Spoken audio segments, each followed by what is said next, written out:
This podcast is sponsored by nobody. Hey dudes, welcome to Splat from the Past, the only 80s themed horror sci-fi show where things can get totally radical. Now, I am so friggin' excited for today's guest because I've been wanting her on since day one, and I'm talking about Cinnamon Idols. Cinnamon, of course, was Scotty Schwartz's adorable little sister in Kidco, and Molly Ringwald's adorable sister in 16 Candles, both celebrating the 40th anniversary, and we're going to talk about those today, and I am so excited. You know, it's amazing what LinkedIn will do for you. That's how I found her. And I am just so excited. I want to find out what she's been up to since she left acting. You know, she did 2 movies in 1984, Kidco and 16 Candles, and then she did a American Playhouse play that was on PBS, A Matter of Principle. And I want to find out what happened after that. I mean, I thought she was going to grow up to be a huge comedy star in film because she was so damn funny in those movies. I was like, oh my god, this is the making of a comedy genius in film, you know? And we will find out everything today. She seems so cool in DM, so let's see what happens. Also, rest in peace, Eric Carmen, lead singer of the Raspberries. Please go all the way, never let me go. I used to sing that in karaoke. You know, I hope he goes all the way with the Angels and has the time of his life. So yeah, here is my interview with Cinnamon Idols. Hey Cinnamon, welcome to the show. How are you today? I'm very well, and yourself? I am fantastic. I can't tell you what an honor this is. Thank you so much for taking the time today. Oh, are you kidding? I'd love to. It's my pleasure. Oh, thank you so much. So, going back in time, you were a child actor. What age did you start gravitating toward acting? Started at age 4. Mm-hmm. It just so happened my father worked at a steel mill in Hammond, Indiana, and it just so happened that one of the guys that worked there, his little girl was in it, and he said, well, you might want to think about taking your little girl downtown Chicago and see what they think. Mm-hmm. And so I begged him to do it, and I went downtown, and I met with an agent. This was back when they just took a Polaroid. So they just took a Polaroid, and so they would keep it, and just a couple days later, I had an audition, and then a couple days after that, I got my first commercial, which was with Gary Coleman. It was a Peter Pan peanut butter commercial. Wow. And he was such a pro at that age that, I'm sure you know, but if you do a commercial and you don't speak, you only get paid the day rate. But if you do a commercial and you have a speaking part, you get paid every single time. Right. And so I was only instructed to point to the peanut butter, but Gary Coleman sat down, stopped production, and said, I'm not going on until she gets a line. So I got a line, and I got paid. Oh my God, that was something that could only happen in the 80s, I'll tell you. Exactly. That is crazy. Wow. So then you were hooked from there. Yes, and we lived in the south suburbs, so it was a real, it was a real responsibility for my parents and my older sisters and brothers to get me down there at a specific time, because if your agent calls and says you have an audition at 2:30, you need to be there at 2:30. So my family had to go out, made a lot of sacrifices for that. It sure sounds like it, yeah. Wow. So you were born in Indiana? I was born in Indiana, but I grew up in Calumet City, Illinois, which is right there on the border of Indiana and Illinois, northwest Indiana. Nice. My dad's side of the family is from Chicago. He was the first one born in California. Really? Chicago's such a great city. I couldn't have asked for better. I just don't care for the weather anymore. Yeah, I've never been to Chicago, but it's on the bucket list to go there someday. Oh, Oh, you'll love it. It's a great city, and the people are really, really, really friendly. Mm-hmm. And it's a great place to have a couple of drinks and walk down Michigan Avenue. I can't drink anymore, but okay, I'll enjoy myself at least. Hot chocolate in Michigan Avenue. How's that? Oh, that sounds better. Even though I have diabetes, I got all these health problems that are preventing me from enjoying myself these days. Oh, I'm so sorry to hear that. Diabetes is just a real soul crusher if you don't take care of yourself. I'm trying. I actually went to nursing school in 2012. My mother was diagnosed with terminal lung cancer, so I went to nursing school. So I've been a nurse about 10 years, and I know diabetes is it's just so difficult for the patient. Yeah. Oh my God. It's a real soul crusher, you know, but I'll get through it. I've gotten through so many things. I'll get through this one, you know. I'm sure you will. Just as long as you keep track of your blood sugar. Yeah, absolutely. So, Cinnamon, your real name? Yes, as a matter of fact, I was the bonus child or the, unexpected one. Uh-huh. And my mother had been, I have a sister that's 8 years older than me and a brother who's 12 years older than me. And so my mother was baking a cake, and our neighbor was pregnant. And my mother said, oh, wouldn't Cinnamon be a great name? So she runs next door and tells the woman, and the woman says, that's a dog name. I'm not naming my child Cinnamon. And a couple of years later, I was born, and she named me Cinnamon. Yeah, because Cinnamon is my cat's name. Oh, really? Yeah. Great name.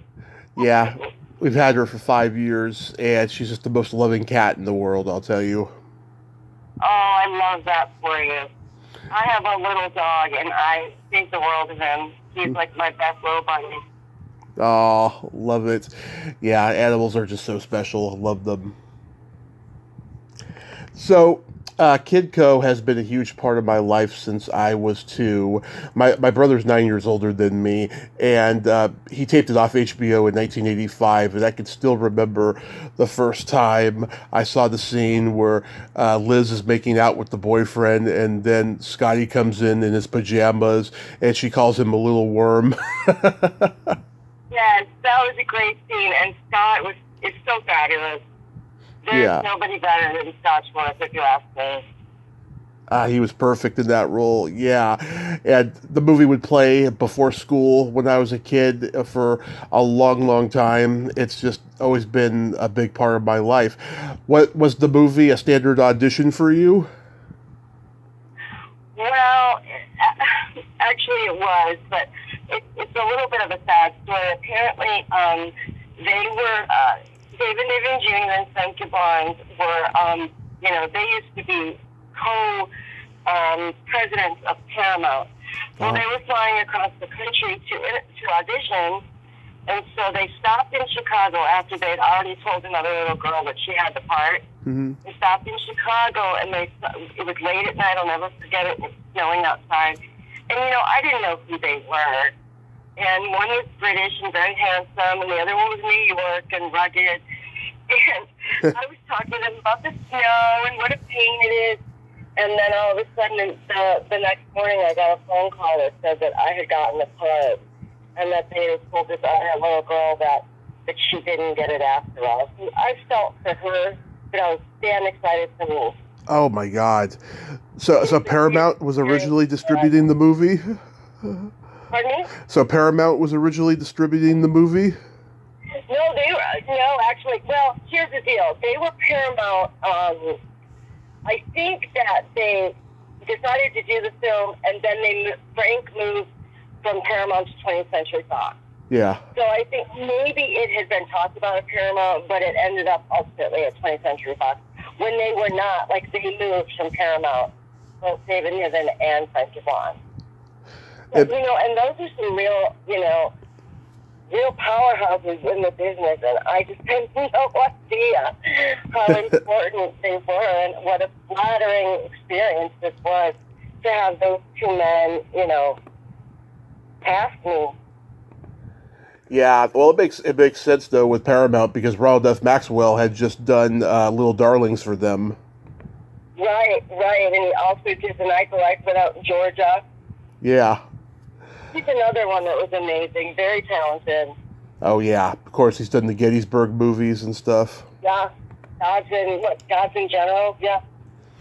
Yeah. I mean, Liz told me a similar story where she was in town doing a play, and the hotel held auditions for Kidco, and she went and auditioned, and she got the part, but it conflicted with the play, but they held out for her. Yeah, they were. I mean, they were just amazing when it came to that. If they wanted you, Mm-hmm. They were willing to do whatever it took. Yeah. Yeah, Scotty had just done the toy, and yeah, it was off to the races. He was so great in that too. I mean, he was so adorable. Yeah, I can't imagine anybody else in that role. I really can't. So well. Yeah, so like I heard Ronald F. Maxwell likes to do multiple takes. Did he do a lot of takes with you guys? I think I was just so happy to be there that I probably don't even remember.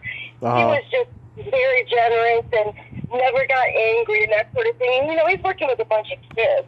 Uh-huh. And so I just remember never seeing him mad. I did accidentally, we were doing a scene where I was in bunk bed, and I accidentally kicked him where it hurt. Yeah. And I did not know I did it. And his face is all red, and I turned around and said, what did I do? And the whole crew is dying, And he's like, nothing, we'll just move on. It was later on my mom told me. I kicked him in the balls. Oh, that is hilarious. And, Bennett Tramer was the one that wrote that. And Right. He went on to do Saved by the Bell. Saved by the Bell. He was terrific as well. It was the best experience I could have ever offered, ever asked for my first movie. Yeah, I mean, it sure sounds like it. Yeah, Scott and Liz told me that the real Cessna family came to the set. What were they like? Oh, they were wonderful. They couldn't believe that we were actually doing the movie based on their lives. Yeah. They were just amazed. And, they were just the coolest people, and they loved watching the scenes, and they loved watching me get fertilizer all over myself. Yeah. Yeah. That was, and what was in that was green dye and oatmeal. Yeah. I figured it was. Yeah. Oh my God. Yeah, I mean, I swear to God, I thought that you were going to grow up to be a huge comedy star in film because you were so hilarious and good as Neen, and your comic timing at that age was just well beyond your years. They gave you so much to do in this movie, I mean, you got to drive a tractor and go scuba diving and get sprayed by that fertilizer and all that stuff. I love the scene where Dickie is trying to convince Betty to join Kidco, and you're looking out for those Asians on horseback. You're like, they're coming! Yes. I'll tell you what, I wanted to be a comedy actor. It wasn't for lack of trying. I went to LA for 7 years and gave it a try, but, I found really that unless you were able to put in every day to it, during the day without having any other jobs or anything like that, it was difficult. But, I guess I just wasn't willing to be that broke. But I wanted it so bad. Bad. But I got a day job at a radio station, and then they asked me to sell radio advertising for them, and then I was off to the races in that regard. Oh wow, we'll get into that in a bit, but yeah. Oh my God, I love when Alan Rich tells you, where Alan Rich asks you if you could blow a raspberry into the phone. Oh, that was great. I didn't even know what a raspberry was. Somebody had to tell you. Yeah. He was great too. He would get up every morning and swim laps in a cold swimming pool. I'll never forget that. Every single morning at like 4 o'clock in the morning, he'd be swimming. Yeah. I love it. My favorite line is of yours is when Schiavelli and Rubenstein are confiscating the Kidco records, and you're like taking my Led Zeppelin albums. Or guilty, but it stinks. That was a good one. Yeah, yeah, guilty, but it stinks. Yeah. Mm-hmm. Did you and Scotty and Liz and Tristine like become a family on set? Oh, absolutely. Absolutely, without question. Without question. I haven't spoken to her. I do keep in touch with Scotty. But over the years, you just lose touch with people. But on the set, we were absolutely a family, and it was heartbreaking to leave them. Yeah, well, when I talked to Liz the first time, she asked if I knew what you were doing these days because she thought you were very talented. Oh, that's so nice to hear. That's very flattering. Yeah. And yeah, I mean, you guys seemed like you were a family. Like you had because you had this great chemistry and everything. And you were probably shooting for a few months, and it was in Arizona, right? Yep, Tucson, Arizona. Yeah, I lived I in. think it was too much exactly. Yeah, because I lived in Arizona for 3 months back in 2007. It is so hot over there. Oh God, it's. Although I do prefer the dry heat, so it was just we were so happy to be doing it. Had nothing outside. Yeah. Do you still talk to anybody from the movie though? No, not really. I'm not much on social media. I guess if I was more into social media, it would be easier to reach out to people. Yeah, because I'm connected on Facebook with Scott and Liz, and I haven't had Tristan on the show, but I'd like to in the future. I did find what's his name who played Harvey Peterjohn. Oh yeah, how's he? I found him on Facebook. He appears to be a dad. He hasn't responded to my DM. It's been a few years, but apparently he's a dad now. And I thought he was great in that role. Just that smug way of talking. I love it.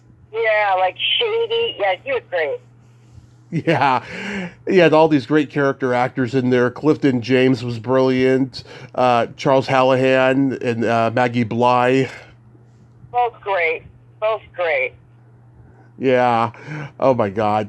And then I found Linda Kellerman on Facebook recently. She was the bank lady with the glasses. But remember? Yeah, I didn't get a reply yet, but hopefully I will. I love talking to like small part actors in movies. I find them to be very interesting, and they're they're very humble as well. And they have a different perspective. They can look at things differently as opposed to being somebody that's right in the midst of that. Yeah. Now, I heard the Cessna family, they like went into the aviation business at some point. Oh yeah. Oh yeah. Yeah, I was trying to. They were some really brilliant people. They had a lot of great ideas. Yeah, I was always wondering, like, what happened to them. Either they, ended up billionaires or they ended up in jail. Right. Either way. Yeah. If you're going to make that money, if you paid for it to go in, you shouldn't have to pay for it to come out. Yeah. Yeah. Oh, and I tried to find that scary janitor that ends up being a player of the lotto at the beginning. He passed away recently, but his widow is still alive. And the principal in Kidco, he was later in Raising Arizona. He played one of the FBI guys. Really? I used to see Charles Hallahan a lot in things. Oh, I yeah? used to see him all the time. Oh, yeah, he was in Vision Quest. He was in the Twilight Zone movie. Yeah, he was awesome. He was in a lot of good stuff. Yeah, I mean, he had a heart attack in a car crash. I mean, oh my God, that happened to me and I survived. Oh, did he die? Yeah, this was 1993. Oh, I didn't know that. Yeah, it's sad. Sad. That is sad. He left behind a lot of good work, though. Yeah, he was great. He was in everything. Every time he turned around, I'd be like, "There's Charles Hallahan." Yeah. Was there a screening or a premiere for Kidco? There was some, I guess there was some problems with funding to get it out, Mm-hmm. and so it was very, it was only in like a couple of theaters, and it was in Birmingham, Alabama. And I was just looking at pictures that stopped at me, Mm-hmm. and I don't think he was there because he's not in any of the photographs. But it was in Birmingham, Alabama. Mm-hmm. And my dad was on one end of the row, and I was on the other end. And when I came on screen, he goes, "Baby, here you are!" Because it was the first time I was on the big screen. Oh, yeah, it's funny. 20th Century Fox did a lot of kids movies at that time, but like none of them ever made money. It's like they never believed in them. It's almost like they were tax write-off movies. Yeah, that's the way I think. That's the way we felt, because we were really disappointed it wasn't going to have a wider, what do I want to say? A wider opening, if you will. Right. And it got a good review. It got a couple of really good reviews, so I think we were disappointed. Sometimes you think this is your big break, or this is your jumping off, or whatever. Yeah. And it just didn't go as big as we had thought or we had hoped.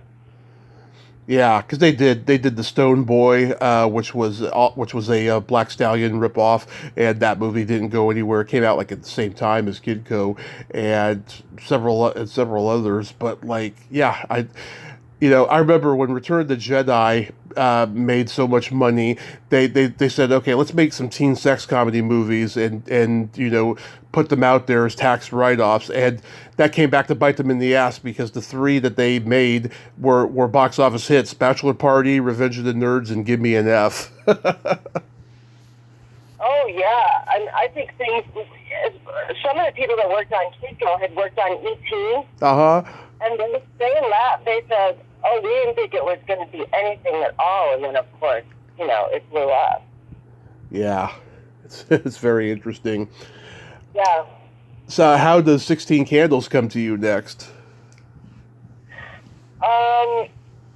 16 Candles was, it was like, there was, how you can go to an open audition or not, you know what I'm saying? So I think they saw people with agents in the morning, and then it was kind of open in the afternoon. And the thing about 16 Candles was, 16 Candles was kind of a different script than the one that you ended up seeing, because the original movie, or the original script rather, had a lot more to do with the family. But then, of course, when he saw how talented Getty Watanabe was, and what's his name, Michael Anthony Hall, Yep. He started changing things, and John Hughes started changing things around. But I have to say, I think I beat out something like 250 girls for that part. Wow. And that was so exciting too. And it was just like on the end of finishing Kidco. It was almost automatically right into that. But I was doing a after-school special that sort of overlapped with like the first week of 16 Candles, and they waited, or they, filmed around me for that week. So that, at that point I was like, oh my God, this is fantastic. This is it. I'm going places. Yeah. Yeah, this was John Hughes' directorial debut. He had written for National Lampoon, and he wrote Class Reunion and the first Vacation movie, and eventually the sequels. And I've talked to John Capulus twice. Great guy, sweet guy. And Leanne Curtis, she's so funny. She has no filter. And Elaine Wilkes, she's the girl who cuts Haviland Morris's hair at the party. Yep. Yeah. Haviland was so great. That whole movie is just fantastic. I mean, it went into cult status pretty quickly. It wasn't, through the roof. It made its money back, but it went right into cult status. Yeah. You all look like you want to lose your shit at the dinner table when Getty Watanabe starts talking. You know what he was doing? He was shoving mashed potatoes in his nose. Uh-huh. John Hughes told him, do whatever it takes to make these people laugh. And then John Hughes told us, do not laugh. Do not laugh. Yeah. And he was shoving mashed potatoes up his nose, broccoli in his ears. It was funny. He was wonderful too. Eddie Watanabe was great. Yeah, one of the best. I mean, laughter is contagious. Whenever I see your faces, I just start laughing because it's so genuine. Yeah, it really was genuine. It really was. That was another great time. Yeah, you had all the old character actors in there, and they must have been great to work with. Oh, are you kidding me? Again, I didn't know the talent that was in that room with Carole King and Minnie. Oh, they were great. They were great. Yeah, Carol Cook and Ed Andrews and Billy Bird and Max Showalter. He was a little creepy the way he tickled Molly. Yeah. And then, of course, there's John Cusack and his sister. His sister was the one with the neck brace on. She was great. I talked to Ann Cusack last year. It was a decade before she started working in film. I was like, God, your brother and your sister got to be in some great films back then. You were left out. Yeah, that was a great film. Yeah, Paul Dooley. Huh? Paul Dooley. Paul Dooley, I used to see him in Los Angeles all the time. Uh-huh. He was great. He's a great guy. Yeah. And Carlin Glynn, she passed away recently. Yeah, I know. I read that. Yeah, it's awful. You and Molly had the matching purple wedding dresses. Yeah, and that's another time that they went for facial expressions. You had to be real, not laugh at poor Haviland that's drugged going down the aisle. Mm-hmm. Yeah, Blanche Baker is so brilliant as Ginny. The way she plays bitchy sober and drunk at the wedding is just so fantastic. It's not easy to do. Oh, no, it's not easy at all. It's like laughing on cue, that part. Yeah. And she did an excellent job acting drunk but not overboard. Yeah, oh my God. Was it comfortable wearing those dresses at least? Yeah, but it was hot in Chicago that day. Mm-hmm. But you know who you need to talk to is the little, she might have passed away, the little lady that squeaked up the aisle that was in, she was in, not Poltergeist, but, yeah, Poltergeist. The little lady. What's her name? Oh, Zelda Rubinstein. She's been dead for years. Yeah, she has been, hasn't she? She was fantastic. She was a great character actress. Yeah, and Brian Doyle Murray is the priest. He was great as well. Yeah. Hilarious. Yeah. Everything he's in, he's great. Yeah. Yeah. Anything stand out about making that wedding scene? Anything stand out? Yeah. Just Blanche Baker's brilliant performance. I mean, yeah. And her husband was the guy that's in... That's John Kapelos. Yeah. He was in Breakfast Club. Yeah, he's the janitor. He told me he replaced Rick Moranis in that role. The one in Breakfast Club? Yeah. Really? I did not know that. Yeah, Rick Moranis, he's gotten fired from a couple movies because he likes to improv, whereas certain directors and actors don't, and he can get on people's nerves at times, and that's what happened with The Breakfast Club, because he kept doing this Russian accent. He saw the janitor as a Russian immigrant kind of a character, and they kept telling him, no, that's not the character, and so they replaced him after a few days with John. I did not know that. Yeah. You know everything, don't you? I know a lot about, films that I love and everything, yeah. What's your favorite factoid about any film you've seen? Do you have a favorite? My favorite movie of all time? No, your favorite factoid. Or your favorite movie of all time. What is it? Favorite factoid? Okay, I can answer both. I mean, Back to the Future is my favorite movie of all time. Brilliant film.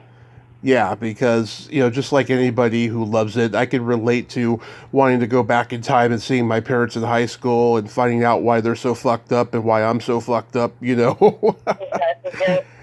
favorite factoid. God, there's so many, you know. I can't even choose. First one that came to your head. What? First one that popped into your head. It doesn't have to be a favorite.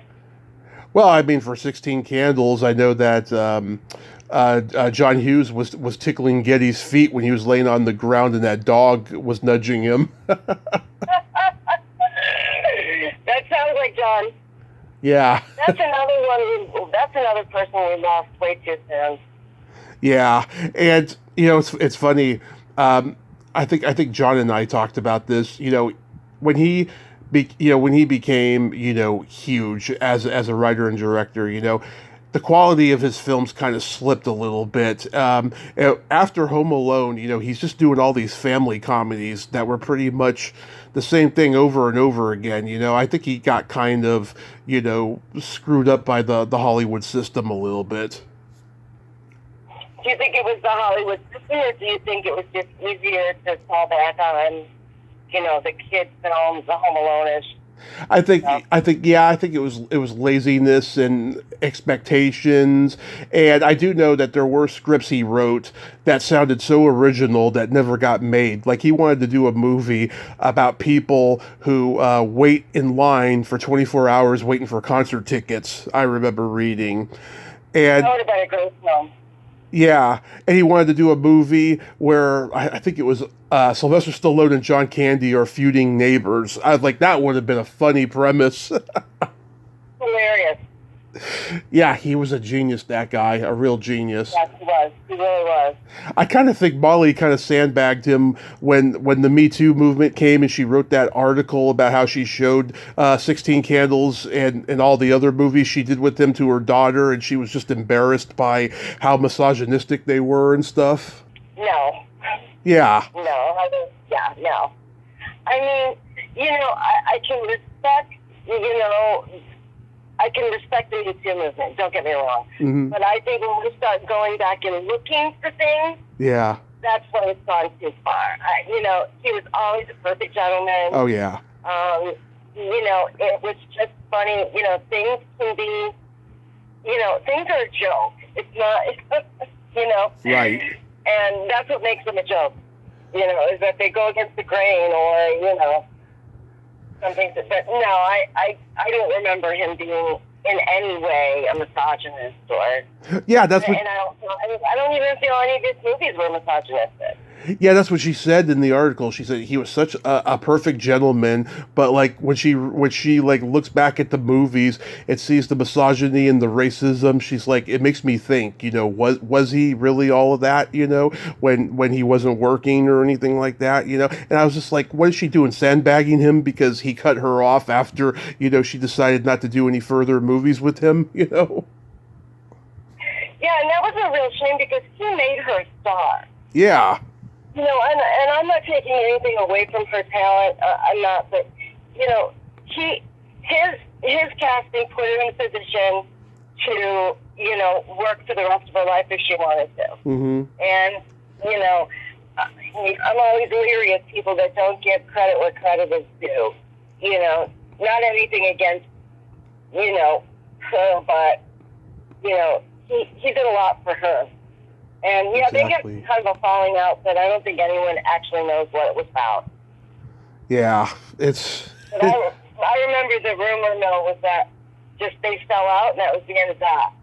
And then I think the next film he did was Home Alone, no? Which one? The first one. Oh, no, I mean after the falling out?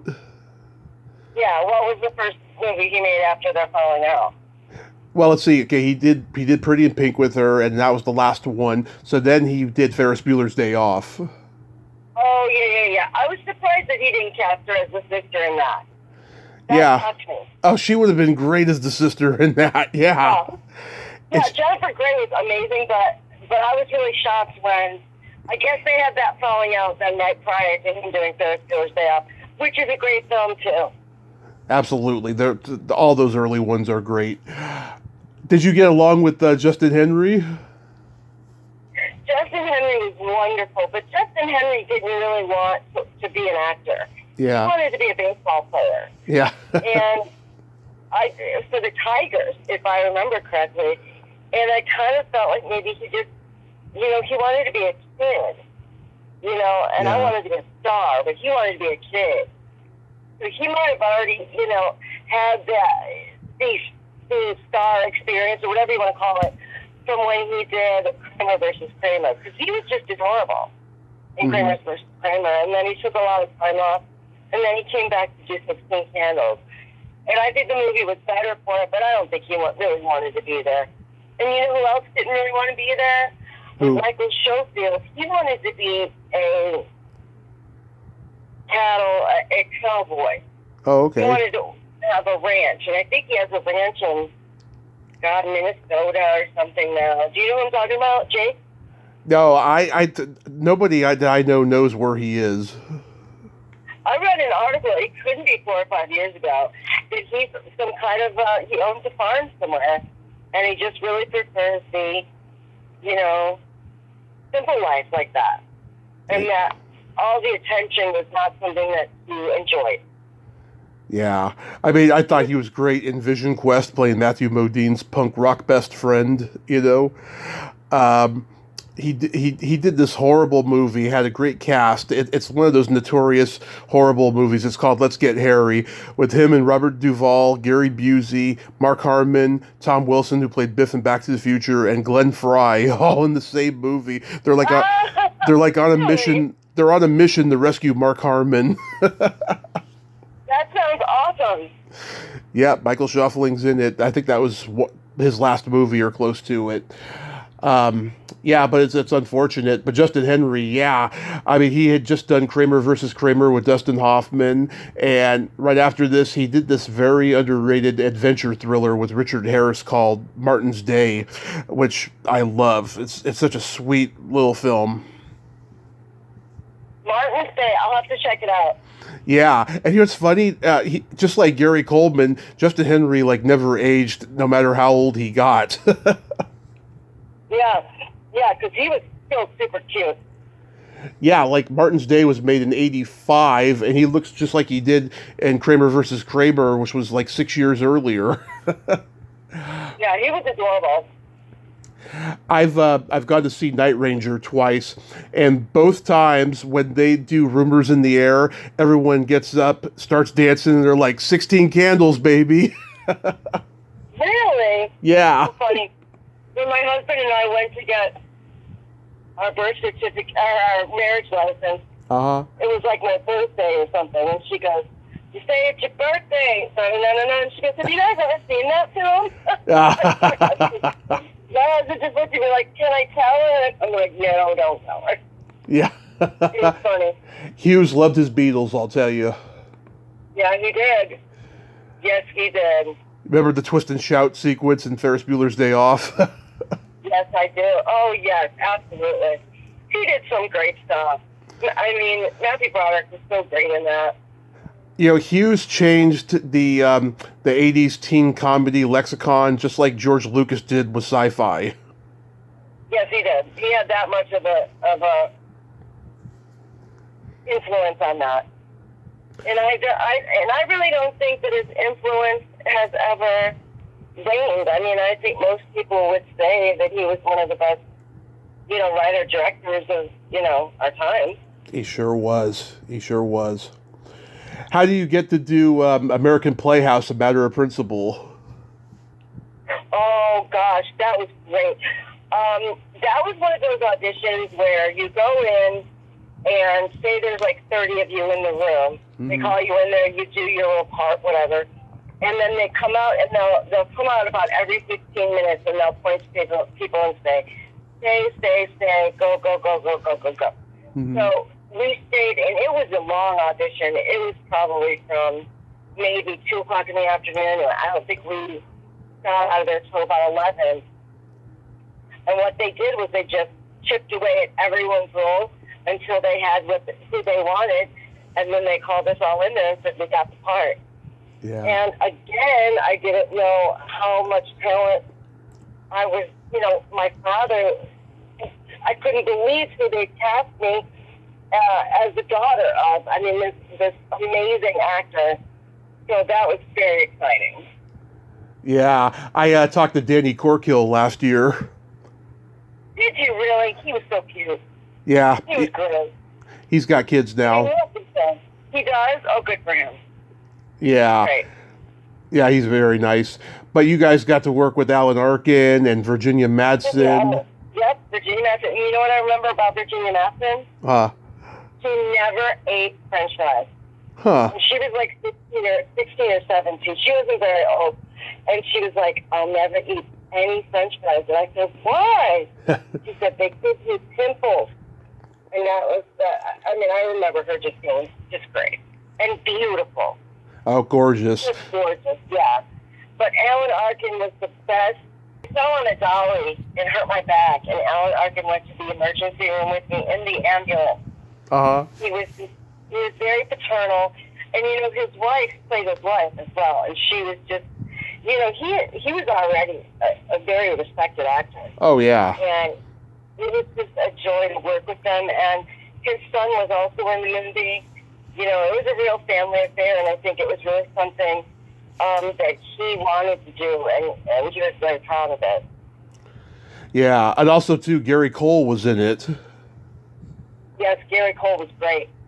He is He's great in everything he did, and he's the sweetest man. He is a fantastic actor. He did a series called American Gothic that only lasted half a season, and he was so terrifying playing this corrupt sheriff who was evil. Yeah, he can play evil really, really well. Yeah. All it takes is one look with him, just one look. Yeah, he's got this withering look, and you're like, holy moly. Very sweet guy. He got his own trailer. I actually had worked with him as an extra years and years beforehand when I was probably 3 or 4. Uh-huh. And he let us go into his trailer and everything. He was great. Yeah. So, IMDb is always inaccurate. Were there any other movies or TV shows you were in that maybe they don't mention? No, well, I did a lot of after-school specials and stuff like that. Oh. Well, not a lot, but a few. And I have a funny story to tell you about IMDb. So I look online. Somebody said, Google yourself. So I Googled myself, and there's this picture of this gorgeous redhead with this beautiful skin and long legs, and that's not me. Uh-huh. So I was talking to Scotty a couple weeks ago, and I'm like, there's a picture up there that's not me. Yeah. And I don't want people thinking that I put that picture up there, Yeah. And he's like, oh, you got to call IMDb. They'll take it down. I said, okay. So it's just funny. You should Google it, Claire. It's not me. I know a guy, he did this movie, and he told me the story on here. He told me that on IMDb, it said that him and this the girl who plays his girlfriend, that they really did have an affair during filming, right? So, I don't know, he tried to go through legal channels to sue IMDb and stuff, but before it could come to fruition, a friend of his admitted that he put it on there as a prank, and then he took it off. Oh, my God. No, it's not on my picture's not on the actual site. Yeah. But it's on, like, when you Google my name, it says Cinnamon Idols underneath this chick's picture. That's not me. I saw that, yeah. I was like, okay, she had to have grown up to be gorgeous, but that's not her. No, first of all, she's got blue eyes, and I have green eyes. Yeah. So she's gorgeous. I should be so lucky, but it's not me. Yeah. I figured it wasn't. She looks like she's younger than I am, and I'm 41 almost. Right, and she looks super tall, and I'm 5 foot. You got legs forever, and I do not. So, what year did you move to LA? I moved to LA in 1993. Uh-huh. And it was just, it's a very, everybody will tell you the same thing. You have to be in a good financial position to do everything that needs to be done. Now, granted, there's thousands of people that make it every day without, having to pound the pavement. But I think at the time we were in sort of kind of a a gap where it was really mostly kid stuff that was going on at the time that they were testing for. It was difficult to get an agent. It's very difficult. And I commend people that stick it out for 20, 30, 40 plus years, whatever. Looking back, I probably would have stayed longer because it does, of course, in my heart, that bug is still there and has never gone away. But life gets in the way sometimes and takes you in a different direction.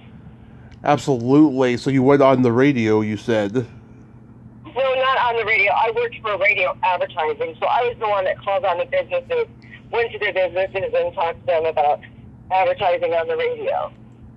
Oh, and first I worked at KNX 1070. It was a news radio station. Mm-hmm. And then I went to work. No, I did that for most of that time.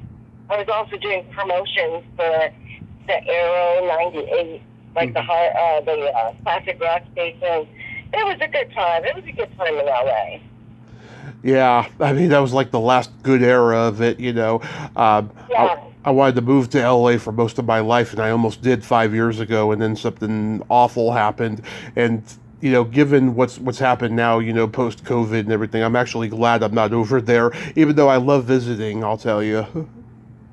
Oh, yeah, LA is great. I mean, LA is a wonderful place, and it was a great place to spend my 20s and sort of, be my own person. It was great, but yeah, like you said, going back now, first of all, it's so unbelievably expensive.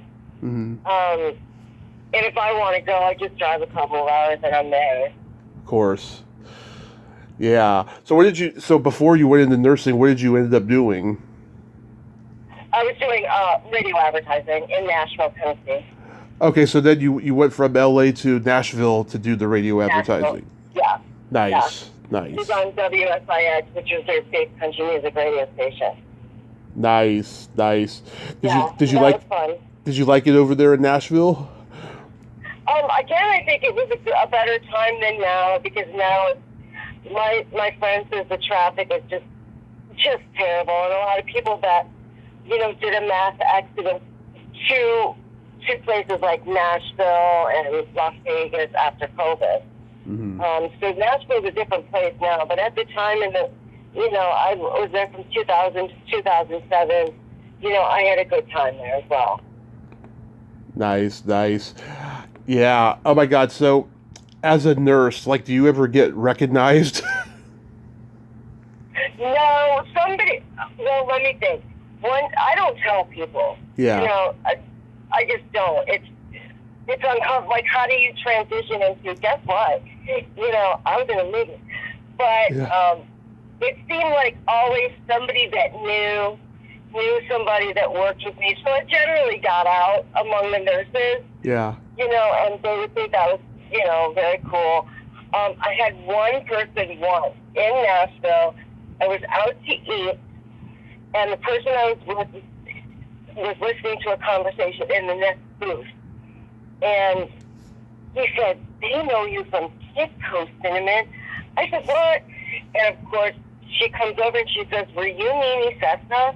And I said, "Yeah." And that was the first time, anyone had really, especially Kidco, like you said, it was sort of a, and also a movie, but yeah, that was really flattering. Really flattering. And of course, everyone loves 16 Candles, so everyone who finds that out, Yeah. Thinks that's cool. But I don't think I've ever met another person that's seen a matter of principle. That is so cool. Yeah. I mean, the 5 months that I was in the hospital from my car crash, I never gained so much respect for nurses than I ever had. They're just amazing people, and I tell you, I don't know how they can tolerate the nasty smells in hospitals. Yeah. It's a.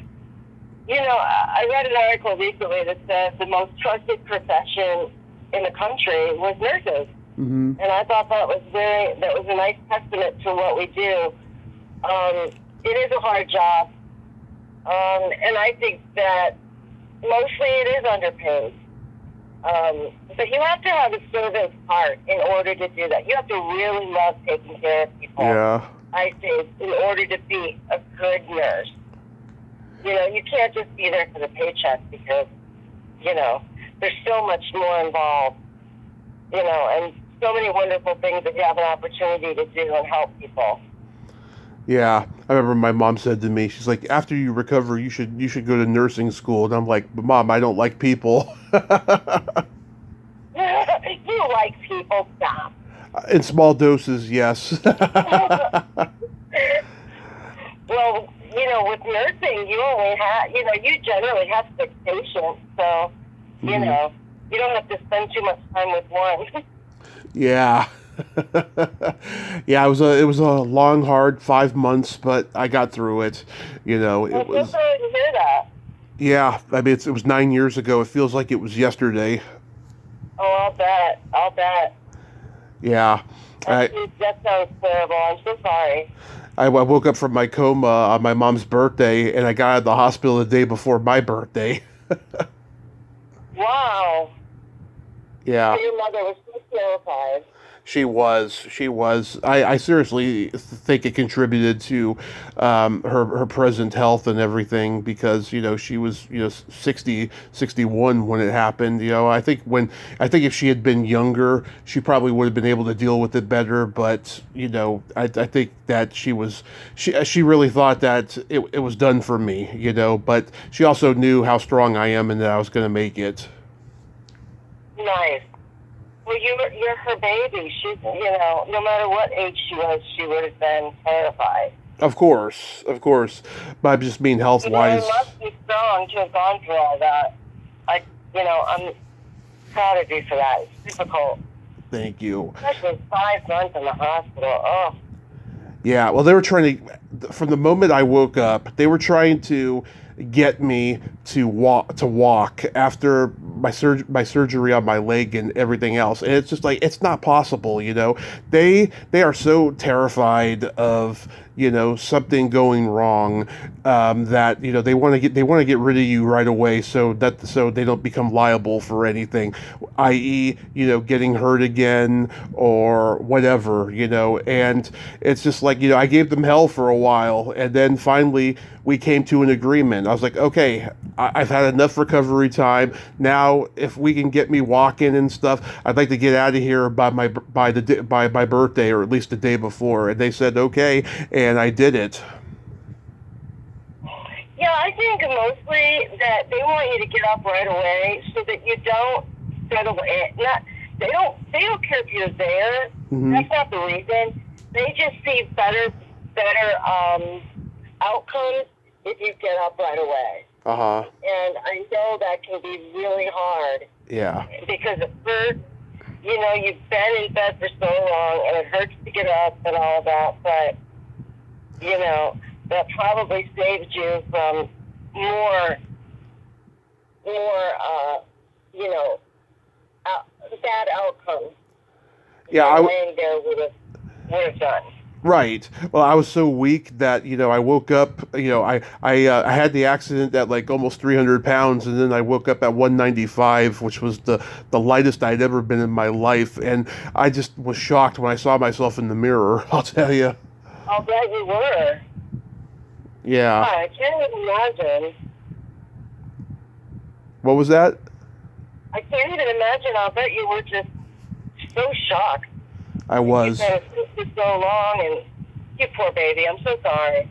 Thank you. But again, I made it through, and I wouldn't be here talking to you now if I hadn't. It's just, it was a domino effect of one thing after another, of just wonderful accomplishments since then. Good. I'm proud of you. Thank you so much. So we got to play my secret silly game. Okay. This is a series of silly slumber party questions. It's no win or lose. It's just pure fun. And how the game works is, Cinnamon, I ask you the question, you answer it, and then you ask me that exact same question and I answer it. And feel free to comment on answers because they might be funny. Okay. Cinnamon, are you ticklish? Yes. Are you ticklish? Yeah, but if you tickle me without warning, I might hit you in the groin. No hitting me in the groin. Yeah. Is your belly button an innie or an outie? An innie? Is your belly button an innie or an outie? It is also an innie. Nice. I can imagine yours has freckles. Everything has freckles. Love it. What color are your toenails painted? Fuchsia, and I love them. Mm-hmm. What color are your toenails painted? Right now they're not painted, but last time they were gold with sparkles for New Year's Eve. Nice. Who did it for you? I do them. And why do you do that? I've been doing them since I was 13. It's just, a part of my queerness. I love it. Yeah, I used to get them done professionally, but then about, 14 years ago, I want to say, I stopped because inflation went up high, so I just stopped getting them done professionally. I like to get them done professionally. I hadn't in a couple of months, so I went the other day and got them done. Yeah, you gotta get pampered. Yeah, once in a while, right? Right. What would you say is your best personality trait? I'm friendly. You are. And yourself? What's your greatest personality trait? I have empathy, and I have no filter. Yeah, I generally have no filter as well. But I figured we were talking professionally. Yeah. Oh, well, I go off book, and I become very unprofessional with the body stories that I tell on the podcast. If you could have anything named after you, what would it be? I guess a street. Can't even. I don't know. I'd have to think on that one, but off the cuff, it would be a street in Las Vegas. Cinnamon Street or Idol Street. Yeah, something like that. You? A vibrator. That's a good one. Yeah, I'd call it the Tommy Chatsy. What? I'd call it the Tommy Chatsy. I like it, Tommy. And then my favorite question, is there a stinky smell that just makes you gag? You probably won't know it, but it's a diarrhea. It's called C. diff. Uh-huh. You'll get it. You'll find it in the hospital a lot. It makes me sick. Okay. It makes me sick. But smells are like my thing. Like I can't. One of my first jobs was on a respiratory floor, and all of my friends were like, "Ew, mucus," and you know what? It did not bother me at all. But when a patient has C. diff, or when a patient has, I don't know, a bowel movement that was that, the smell would just gag me. Yeah. So I'm not good with smells. So if I could avoid the nursing jobs so like for example, wound care, that would not be my thing. And what makes you sick? Either farts or feet. Feet are not my thing either. I could do without ever touching anyone's feet or smelling anyone's feet. So we got that going for us. Yeah, well, I don't mind it. It's just as long as they're clean, Yeah.